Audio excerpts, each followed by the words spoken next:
नमस्कार साथियों, मैं हूं नारायण पटेल। आपके अपने चैनल पर आज हम यहां पर बात करेंगे राष्ट्रीय आय एवं योग्यता आधारित छात्रवृत्ति परीक्षा 2023-24 के लिए, जो कि आपका पेपर नवंबर में होने वाला है।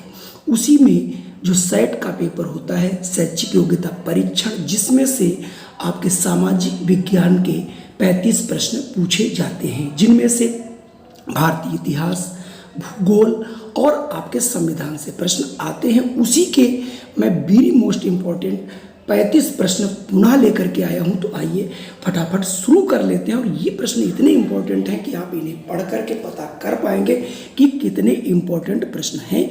विगत 10 वर्षों से लगातार ये प्रश्न पूछे जा रहे हैं। तो आइए देखते हैं। सबसे पहला प्रश्न आपके सामने, सबसे पहला प्रश्न क्या मैंने तथ्यात्मक बना रखा है कि भारत की किस राज्य की साक्षरता उच्चतम है, यानी कहाँ के लोग सबसे अधिक पढ़े लिखे हैं परसेंटेज में, तो वो है आपका केरल। और सबसे कम है बिहार। ये जो आंकड़े हैं ये आपके 2011 जनगणना के आंकड़े हैं। चलिए अगला प्रश्न है, भारतीय सशस्त्र सेनाओं के सर्वोच्च कमांडर कौन है?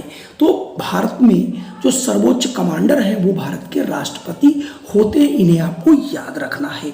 अगला प्रश्न भूगोल से ही है कि भारत और चीन को कौन सी रेखा विभाजित करती है? तो वो है मैकमोहन रेखा। भारत और पाकिस्तान के बीच रेड क्लिफ रेखा विभक्त करती है। अगला प्रश्न है, भारत के लौह पुरुष के नाम से किसे जाना जाता है? तो उनका नाम है वल्लभ भाई पटेल। अगला है राष्ट्रीय पंचांग, यानी कैलेंडर का पहला महीना कौन सा होता है? तो आपने पढ़ा होगा चैत्र, बैसाख, जेठ, आषाढ़। तो जो भारतीय पंचांग है उसमें चैत्र जो है ये हमारा पहला महीना है। अगला प्रश्न है, कन्नड़ किस राज्य की प्रमुख भाषा है? तो कन्नड़ जो है वो आंध्र प्रदेश की प्रमुख भाषा है। लोकसभा का नेता कौन होता है? तो जो लोकसभा का नेता चुना जाता है वही भारत का प्रधानमंत्री होता है। अगला है अरुणाचल प्रदेश, यानी राज्य की राजधानी क्या है, यानी अरुणाचल प्रदेश की राजधानी क्या है? तो वो है ईटानगर। चलिए बढ़ते हैं अगले प्रश्न पर। ये प्रश्न भी बहुत बार पूछा गया, भारत में चाय का सबसे बड़ा उत्पादक राज्य कौन सा है? आसोम, यानी असम को ही जिसका नाम बदलकर आसोम हो गया है, भारत का सबसे बड़ा जो है चाय उत्पादक राज्य है। अगला है, सम्राट अशोक के पिता का क्या नाम था? इनका नाम था बिंदुसार।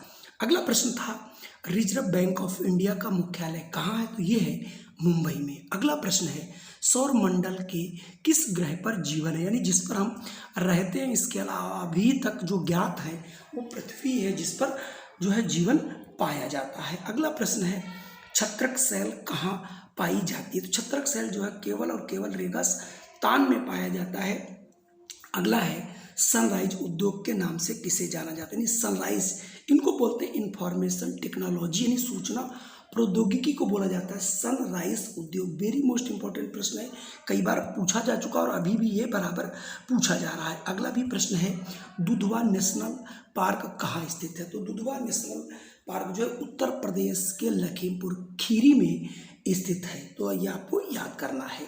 अगला है, फ्रंटियर गांधी किसे कहा जाता है? सीमांत गांधी के नाम से किसे जाना जाता है? तो इनका नाम है अब्दुल गफ्फार खां। अगला है, पेरियार वन्य जीव अभयारण्य किस राज्य में स्थित है? तो ये है केरल में।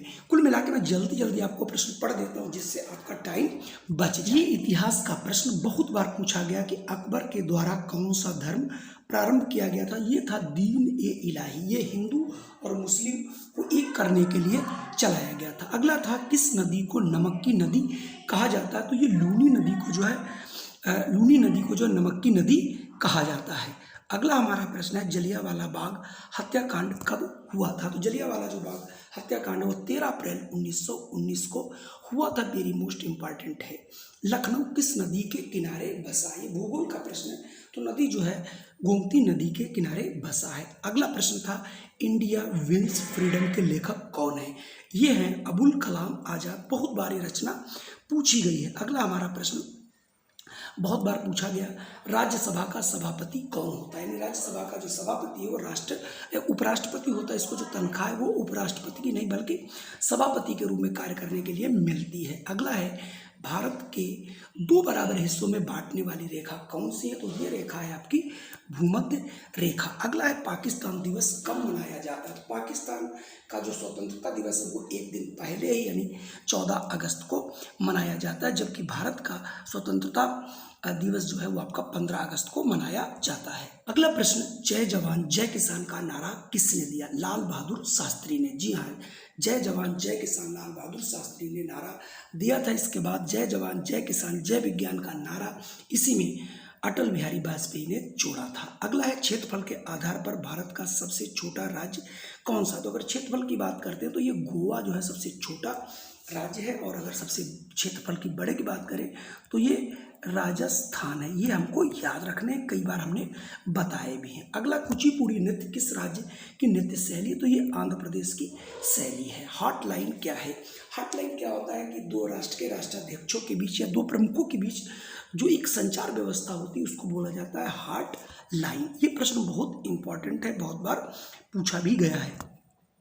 अगला प्रश्न पूछा जा रहा है, भारत में अब तक हरित क्रांति किसके संदर्भ में सर्वाधिक रही यानी सफल रही, तो यह है गेहूं के उत्पादन में। गेहूं का उत्पादन जो है आपका हरित क्रांति लाने के बाद कई गुना बढ़ गया है। अगला है, महात्मा बुद्ध का जन्म कहाँ हुआ था, तो महात्मा बुद्ध का जो जन्म है वो लुम्बिनी में हुआ था। ये भी प्रश्न बहुत बार पूछा जा चुका है। अगला प्रश्न वेरी मोस्ट इंपॉर्टेंट, स्वराज्य मेरा जन्मसिद्ध अधिकार है और मैं इसे लेकर रहूंगा, नारा किसने दिया था, ये दिया था बाल गंगाधर तिलक ने। अगला प्रश्न है 1857 के विद्रोह का, यानी जो 1857 में विद्रोह हुआ इसकी शुरुआत सबसे पहले कहाँ से हुई, तो ये हुई थी मेरठ से, बैरकपुर छावनी, याद रखना है। अगला है सत्यशोधक समाज की स्थापना किसने की थी, यानी याद रखिएगा Satyashodhak Samaj very most important, बहुत बार पूछा जा चुका है। तो इसको जिसने शुरू किया उनका नाम था ज्योतिराव गोविंदराव फूले, यानी JB फूले। तो ये बहुत इंपॉर्टेंट प्रश्न है, इसको आपको याद रखना है। अगला प्रश्न था किस पर अभियोग चलाकर रंगून निर्वासित कर दिया गया, यानी जो हमारे भारत मुगल राज्य के जो अंतिम राजा थे जिनका नाम था बहादुर शाह जफर, इनको लोगों ने अंतिम राजा घोषित कर दिया था, इसलिए अंग्रेजों ने इनको महाभियोग लगा करके रंगून की जेल में कैद कर दिया था।